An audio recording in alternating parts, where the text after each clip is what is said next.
በዛሬው ቪዲዮ የማሳያችሁ ሀብታም ሰዎች ትምህርትን በተመለከተ ለልጆቻቸው ምን ሊመክሯቸው እንደሚችሉ አሳያቸዋለሁ። እናንተ ድሃ ልትሆኑ ትችላላችሁ፣ ወይም ደግሞ ሀብታም ልትሆኑ ትችላላችሁ። ቤተሰቦቻችሁ ሀብታም ሊሆኑ ይችላሉ፣ ድሃ ሊሆኑ ይችላሉ። ግን ሀብታም መሆናቸውንና ድሃ መሆናቸውን እንዴት ልታውቁ ትችላላችሁ? በባለፈው ቪዲዮ እንደነገርኳችሁ ድሃ መሆናቸውን እንዴት ልታውቁ እንደምትችሉና በምን ልታውቁ እንደምትችሉ ነግሬያቸዋለሁ። ዛሬ የማሳያችሁ ደግሞ ሀብታም መሆናችሁን እንዴት ልታውቁ እንደምትችሉ በምን ልታውቁ እንደምትችሉ ደግሞ አሳያችኋለሁ። ሀብታም ሰዎች ትምህርትን በተመለከተ ለልጆቻቸው ምን ሊመክሯቸው ይችላሉ? ሀብታም መሆን እንድትችሉ የራሳችሁን የንግድ ስራ ድርጅት መፍጠር እንድትችሉ የራሳችሁን ስራ መፍጠር እንድትችሉ በርትታችሁ ተማሩ ብለው ሊመክሯቸው ይችላሉ። እንዴት አድርጋችሁ ጠንካራ የሆነ ገንዘብ ነክ እቅዶችን ማዘጋጀት እንደምትችሉ፣ እንዴት አድርጋችሁ ጠንካራ የንግድ ስራ እቅዶችን ማዘጋጀት እንደምትችሉ ሊመክሯቸው ይችላሉ። አንድ ጠንካራና ጥሩ የሆነ ኩባንያ ፈልጋችሁ መግዛት እንድትችሉ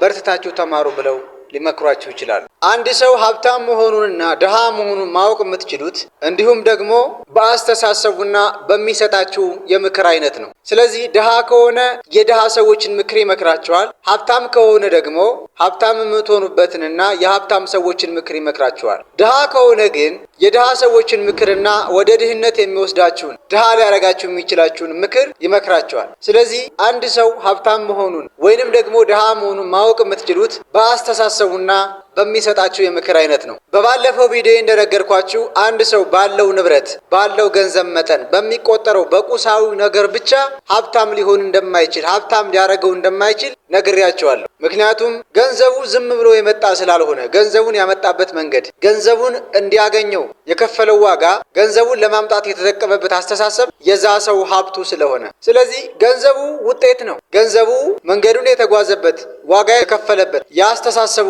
የቁርጠኝነቱ የመጽናቱ ውጤት ነው እንጂ ገንዘቡ በራሱ መጀመሪያ ወይም የሀብት መጀመሪያ አይደለም። ስለዚህ ገንዘቡን ከማግኘቱ በፊት የሀብት ባለቤት ከመሆኑ በፊት ያ ሰው ያደረጋቸው ድርጊቶች አሉ፣ የሰራቸው ስራዎች አሉ። ዋናው ጠቃሚ ነገሩ ያንን ነገር ማወቅ ነው። ምንድነው ያደረገው? ምንድነው የሰራው? ምን ያህል ጊዜ ነው የጸናው? ምን ያህል ጊዜ ነው የቆየው እዛ ደረጃ ላይ ለመድረስ ያንን ነገር ለማግኘት? ይህንን ነገር ማወቅ ስትጀምሩ፣ ይህንን ነገር ለማወቅ ፈቃደኛ ስትሆኑ በህይወታችሁ መቼም አግኝታችሁት የማታውቁትን እውቀት ማግኘት የምትጀምሩት መማር የምትጀምሩት የዛኔ ነው። በህይወታችሁ መቼም ተምራችሁት የማታውቁትን መቼም ልትማሩት የማትችሉትን ትምህርት የምትማሩት በዛ ሂደት ውስጥ ነው። ለዛሬ ያዘጋጀሁላችሁ ሀሳብ ይህን ይመስላል። ስላዳመጣችሁኝ አመሰግናለሁ። በሚቀጥለው ጊዜ እስከምንገናኝ ድረስ መልካም ጊዜ ይሆንላችሁ።